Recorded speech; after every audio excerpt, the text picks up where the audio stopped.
It's the 60 Go podcast presented by Men's Sports. Joining me is Siebes. Siebes, how are you, mate? I'm good, mate. Now, this is the first one of our club reviews, so we're starting off with the Brisbane Broncos. We've got special guest Kobe Hetherington joining us a little bit later on, but first of all, we'll just do our quick breakdown of the Broncos. After a tumultuous collapse last year to miss the finals, go from the top four to missing the finals, the pressure was certainly on them. They had our doubters, notably us, throughout the year, but you can take nothing away from them. They improved throughout the year. They were faced with a couple of challenges throughout the year, Reece Walsh being suspended at some stages and a couple of other players missing as well, but there's no doubt that it can only be regarded as a very successful year. Yeah, I agree, mate. They had a really good year. I think you did mention they had a couple of challenges during the year, one of them losing Reece Walsh for a few games, but I think it was all about the timing of when that happened for them, and it happened if there is a good time to lose, one of your best players, it was probably perfect for him. It was coming out of Origin. Realistically, it gave him a chance to freshen up a little bit. They were on a roll, so they had points in the bank, and they were in a good spot. So I don't think that impacted them too much. And if we were to go through and have a look at the list of players that they used, I without looking, I do think that they'd be on the lower side. And if you go through every year, the quality teams that use the least amount of players are normally the ones that end up finishing the top couple of spots on the ladder. There are a couple of people who I thought had career years, and one of them was Herbie Farnworth. He's going to be a massive loss, but I really think that he has stamped himself as one of, if not the premium centre in the competition. And I said at the time I thought it would be the biggest signing for the Dolphins, getting him of their whole, history so far in their short history. He's come on leaps and bounds throughout the year. I agree, mate. I think he's outstanding. I've always had a big rap on him, whether it's as a winger or a centre. And you're right, he's definitely in the top 3 or 4 centres in the comp now.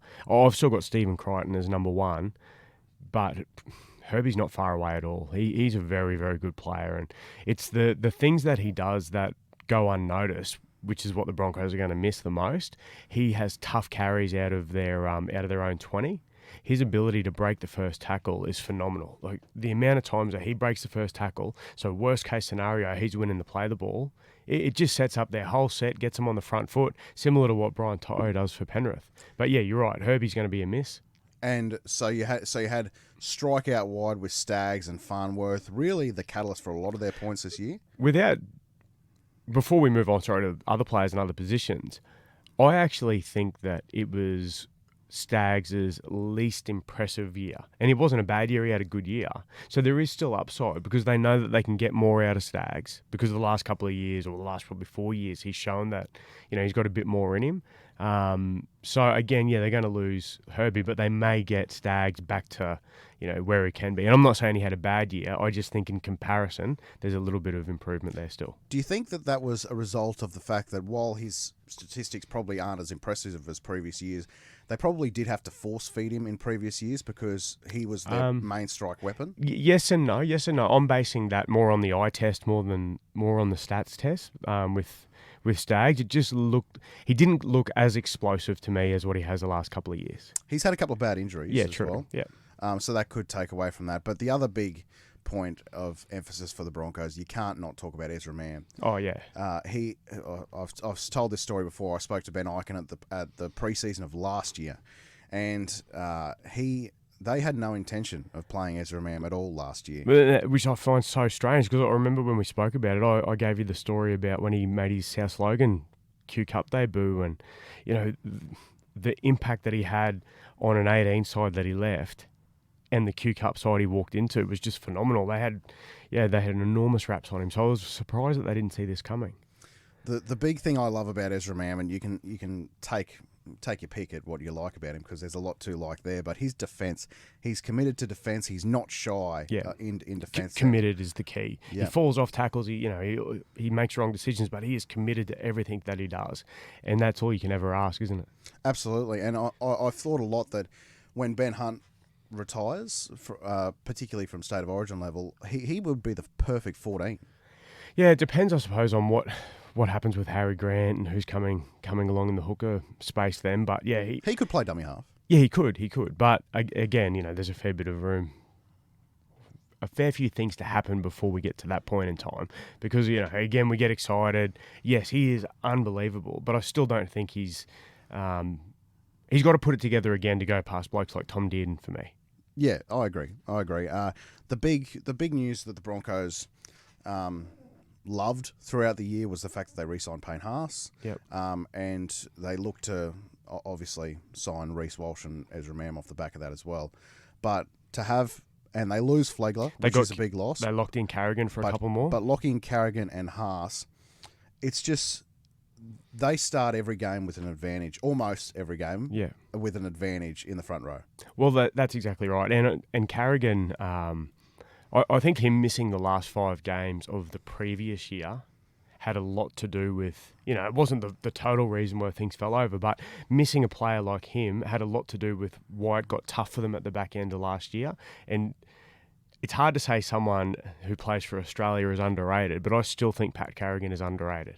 Yeah, I agree. He's as important, if not more important, to that team than Haas. I agree. I think it's a really important off-season for the Broncos because their depth certainly gets tested. Reynolds, as good as he is, he's a year closer to retirement. They need to work on a post-Reynolds life, and we spoke about this with the Warriors, they need to work on a post-Sean Johnson life. Yeah. So they need to work on a post-Reynolds life, and also I do think that there are still concerns around the 9. I think that they should look to upgrade at the 9 spot. The thing with Reynolds is he's still got. I think he's still got a couple more years in him. What he does is he provides Walsh and Mam with the ability to do what they do best, and that is just to react and run the footy. And when they run on the footy, they're so dangerous. They lose Tom Flegler and Herbie Farnworth. Big losses. Yeah. Big losses. Yeah, Flegler's going to be a big loss because he's got that little bit of unhingedness about him. So you never know what you're going to get with him. He's always going to create havoc with the footy. There'll be a late offload. There'll be a stupid offload. He'll fly out of the line and absolutely cut someone in half. Every now and again, he'll give away a penalty because that's the way he plays. So they're definitely going to miss him. And we've already spoken about how much they'll miss Herbie. They did sign someone from the Roosters. Who was that? One of the Butcher boys. Was it Egan... Baker. Baker. Fletcher Baker. Fletcher Baker. Yeah. Fletcher Baker. So Baker Butcher, same thing. Yes, exactly. I've done that. Yeah. I've done that confusion a few times. But so they signed Fletcher Baker. Do they try to mould him into the Tom Flegler replacement? Well, possibly. I mean, why else would they have bought him? Unless the plan is to move Carrigan up to prop, and Kobe, who we're about to speak to, moves into a more permanent lock role. That could be one of the things that they do. That's the move I'd do. I don't think it matters whether Carrigan's playing 13 or 10. I don't think it matters. But I think his best position is at 13. But at the end of the day, you could put number 10 on Kobe. It doesn't make a difference. They all play in the middle. Exactly. Well, speaking of, we'll take a quick break and then we'll be joined by Kobe Hetherington. There's not too many on the professional darts world tour looking like they have That's a good point. babysitting on the old LinkedIn bio. They're the least trustworthy athletes of all time. Absolutely. Athletes in inverted commas. I remember Phil Taylor, Power. back when they used to be able to drink, and he would drink while he was playing, and they were just on the cusp of trying to get rid of booze in the sport. He said, "Nah, you can't get rid of it. I use it for balance so that I can throw the darts." They go, "Well, couldn't you just hold a book?" He goes, "Mate, I can't drink 12 books while I'm playing darts." For more nonsensical ramblings loosely based on sport, tune into Mint Sports, maybe daily, every week. Maybe. It's the 60 Go podcast as we do our Broncos review with Broncos player Kobe Hetherington. Kobe, how are you, mate? I'm good, thanks, guys. How are you? Good, thanks. The first question I've got for you, obviously a couple of weeks post the grand final now. Have you watched the game back? Nah, I won't be doing that anytime soon. I'm still trying to get over it. First of all, mate, first thing I want to say is happy Caulfield Cup Day. So we're recording it on Caulfield Cup Day. Hopefully you're going to play up later and have a bet and enjoy your afternoon because you deserve it after the year you've had.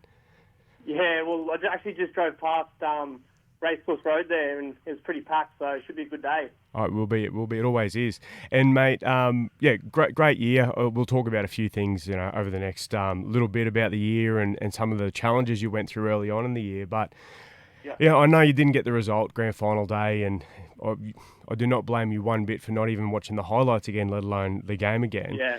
But what just to jump straight to it, what was the day like, mate? How did it feel? The morning, the night before? What are some of the things that were going through your head? Oh mate, it was crazy. It was like nothing I've ever experienced before. Even that week too. All the fans showed up. I've never seen that many fans in one spot.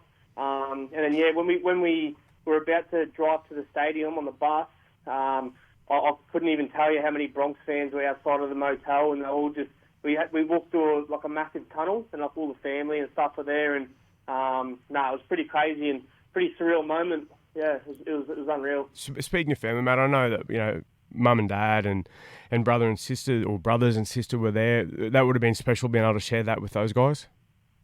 Yeah, 100%. It was unreal, and they travelled a long way to get there, which was good, and I had all my family there. Which was unreal. It was just a good experience. Kobe, were you guys confident heading into the game? Yeah, we were real confident.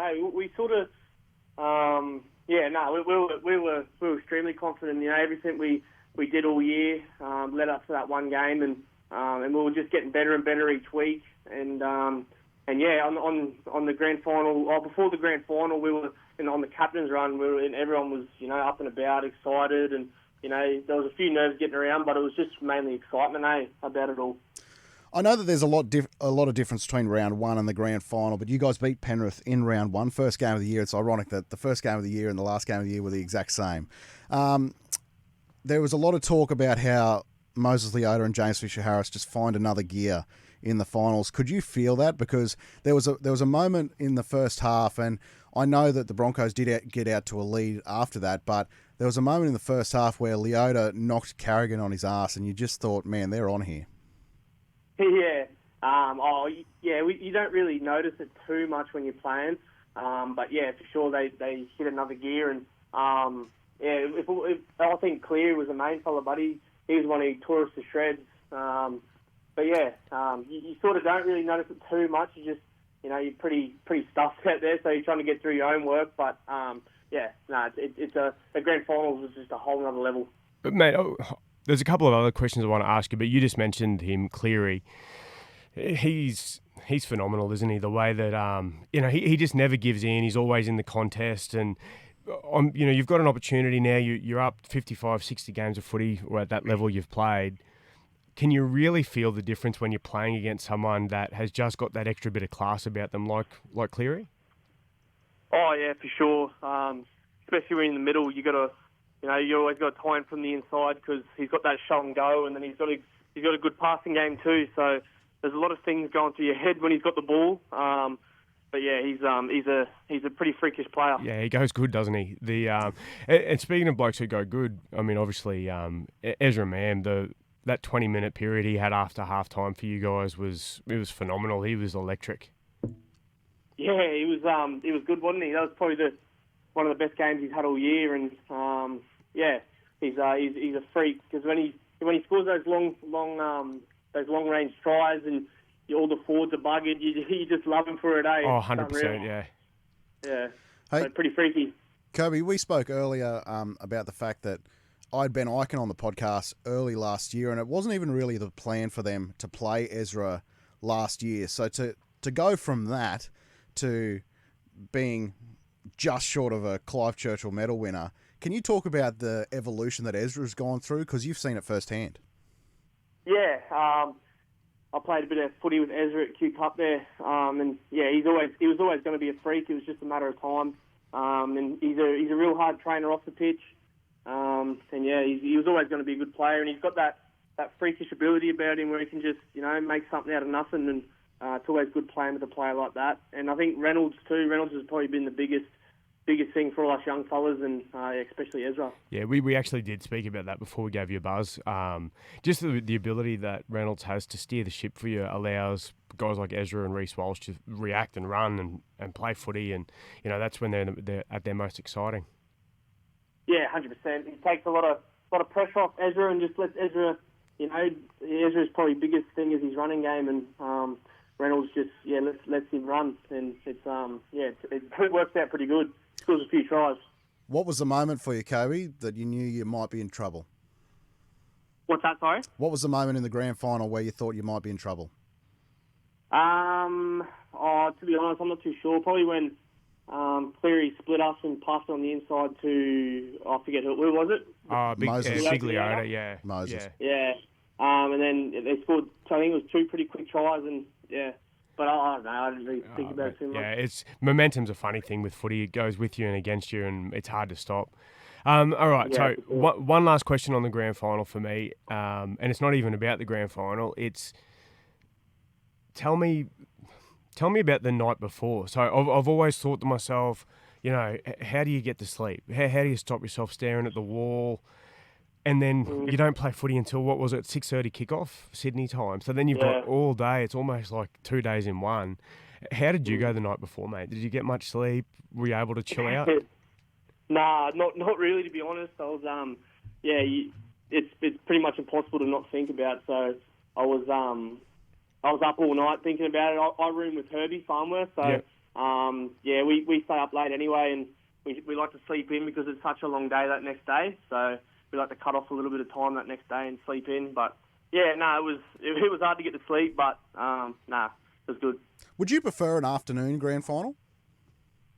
Yeah, I don't mind the afternoon games, to be honest. They come around quicker. Yeah. I love a good Sunday arvo game, so I wouldn't mind it at all.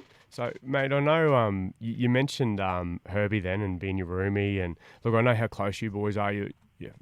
He's one of your best mates. So, off to the Dolphins next year. Two questions: are you going to try and take his head off, and how much are you going to miss him? No, I won't be able to. Have you seen him step? And he's quick as. He's quick. Yeah. I don't know if I'll be able to get hold of him, but he's one of my. He's probably my best mate. We both come down here with the 20s, and we pretty much grew up with each other right from when we first moved here to Brizzy. So he's always only just lived down the road too. So we're always hanging out every day, and it's going to be pretty sad, but I think he'll still live in Brizzy, so we'll be able to catch up heaps, which will be good. Kobe, can we just go back to the pre-season? After falling out of the top 8 last year, the Broncos were the topic of the town for about 4 or 5 months until they could get another game on. And really, that was probably the number one story over the off-season. What did you guys work on the off-season in particular after those last 5 weeks last year? I don't know. I think we just created mateship, and we're all so close with each other, and we all get along real well.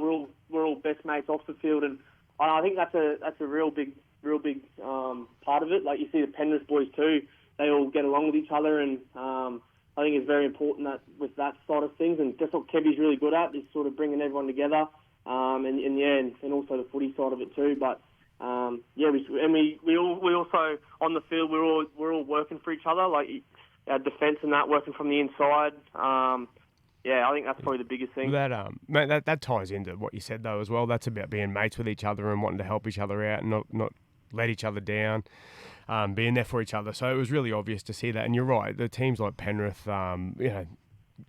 you guys, it was really obvious that you actually enjoyed each other's company, and then when it gets tough during a game, you're more liable to keep turning up for each other.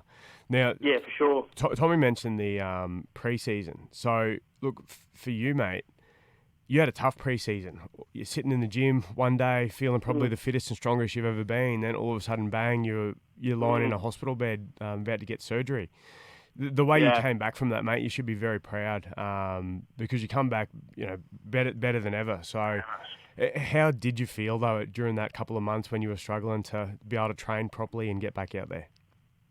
Yeah, it was a pretty crappy moment. It was probably the fittest and strongest I've ever been, and doing it in the gym just makes it even worse. Like, didn't even do it playing footy or nothing. So but no, it was all right. We got heaps of coaching staff around, and we got a really good recovery unit at the Broncos with the facilities and everything. So I think that made it a lot easier. But yeah, just it made me want to work even harder to get back in the side, and having those couple of games of cup that was good too, just to get my fitness the legs back up. Yep. Yeah, So, get the legs back, and then didn't look back. So, mate, the follow-up question is, and for those who don't know, Kobe's my nephew. So my wife and Kobe's mum, Kim, are sisters. And is there any truth to the rumor that your mum told me that you actually did the bicep with your shirt off doing curls in front of the mirror? It wasn't doing chin-ups, is that right? Oh, no, that's not true at all. Not true? My biceps, mate? Well, that's right. That's why I thought you were trying to work on them. Yeah. Nah, not true. Hey, Kobe, can I just ask you, obviously you guys come out with a really hot start. I think you won 5 or 6 in a row to start the year. What was Kevy like during that time? He's constantly been under pressure since he's taken the role, and it's almost been from an outsider's perspective, he's just basically been on 1-year extensions. But obviously he would have been feeling a lot of pressure. What was he like?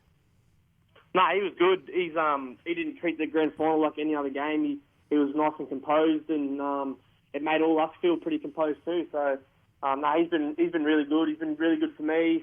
He's been good for pretty much everyone. He's a good fella and a good coach. And we mentioned that Herbie's going to the Dolphins. Someone else that you're losing as well is Tom Flegler. Can you talk to us about how much of a loss he'll be? Obviously, he's gotten back into that Queensland team and pushing for Australian selection as well. Yeah, massive loss. You see what Fleggy does in the middle. He's a real aggressive player, and he'll be missed heaps. But we got a few young fellas coming through too, which won't be too bad. So yeah. And you speak about the young fellas, and even you said it before about how you and Herbie had grown up together. I know a lot of you guys have grown up together, and for me that was the big difference as well this year. Was all of a sudden you had a core group of blokes who had been around for a while, but you had all hit 40, 50, 60, 70 games of footy and weren't just trying to get a feel for what NRL's like. You are all dead set legit good NRL players now. And that makes a big difference. Also, yourself over the few years you've been playing at the top level, have you noticed within yourself as each block of maybe 5 or 10 games has gone on, it's got a little bit easier for you? Oh, yes and no. Like, I don't think NRL ever gets easy, to be honest. But yeah, you sort of get more used to it, I guess. Yeah, that's a better way of putting it. Yeah, used to it. Yeah. You find ways around things. Like when I first started, I was just trying to get in everything, do everything, and you'd get buggered after about 5 minutes in the NRL. But you learn not to do that, and you learn to just sort of stick in your own lane and just do your own job, and that's what makes it easier. And I guess the more NRL games you play, the easier it gets, I guess, to find those ways.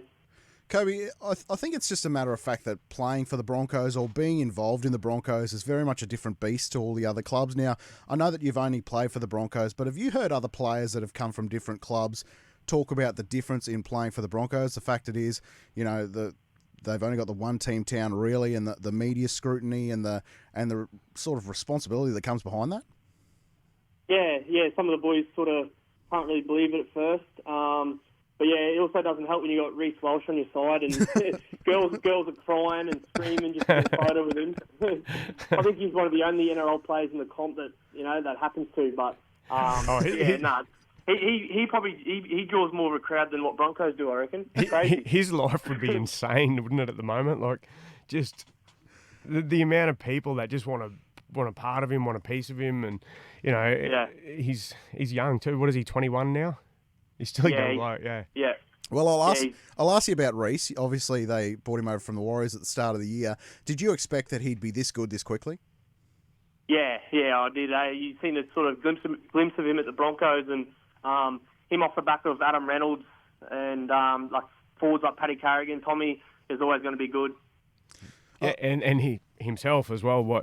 He played two years, I think, at the Warriors. So he was coming into the season around that 40, 50 game mark, and he always had something special about him. You could just see from day one that he was a freak. Yeah, 100%. He's a real electric player, and he's another one that can pull something out of his arse. So he's a freakish talent. He's that quick off the mark too. I think he's just so quick. Hey, Kobe, I just want to ask you, I know that Reece Walsh wasn't an official loan deal, but we have seen a few loan deals around the league, most notably Harry Grant to the Tigers, and there's been a few other ones, Paul Momirovski back to the Storm as well. Would you support more loans happening in the league? Oh, I don't know. I don't really read too much into it, to be honest. I don't know. I guess so. If it's good for the player, I guess. Fair enough. Yeah, that's a good way of putting it. It's probably, if it suits the player or it gives a player an opportunity to for sure to play at first grade level. The only reason I ask is because Reece Walsh wasn't getting the opportunity at the Broncos, and so I know it wasn't a loan, but he did effectively get loaned out to the Warriors, really, in the end. Well, yeah, the fact that he came back. Yeah. Mate, I've got one more question, before then we'll let you get back to your Saturday. Well, it's not really a question. It's more of a statement, and it's something that I think you should be proud of. I know I use you as an example for a lot of young blokes. You were a very good junior player. You used to make rep teams, and you stood out, and people could see from the very beginning that you were a good footballer. But not everyone's a David Fafita or a Payne Haas, where they're an absolute man-child freak at 17, 18. You're a perfect example of, or a role model for blokes, knowing that you've just got to keep working hard. Just because you see an 18-year-old freak appear on telly and play NRL every week doesn't mean that that's what happens for normal people or everyone. You've got to work hard. You've got to be resilient. You've got to keep turning up. And if you apply yourself and you've got that work ethic and ability, you will get your opportunity, and then it's up to you about how you take it. So, mate, full credit to everything you've done there. And I think that the example that you can set for people is, it's phenomenal. It's something that I know that, you're from TCC here in Rocky. They graduated yesterday, and a lot of the young kids there that are finishing up or playing footy still look at you as an example or a role model, mate. So you should be proud of that.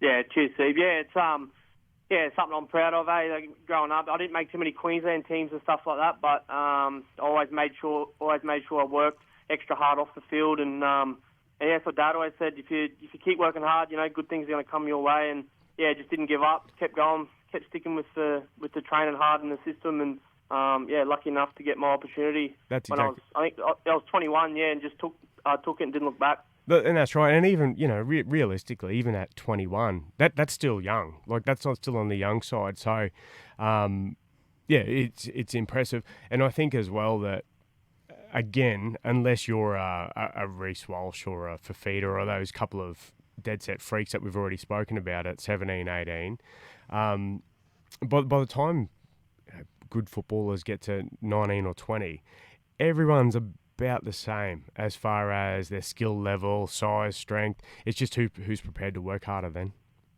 Yeah, 100%. Yeah, that's exactly right. Yeah, and if you're willing to work hard and willing to make the sacrifices and stuff as a young fella, then I'm sure you've got a good crack at it.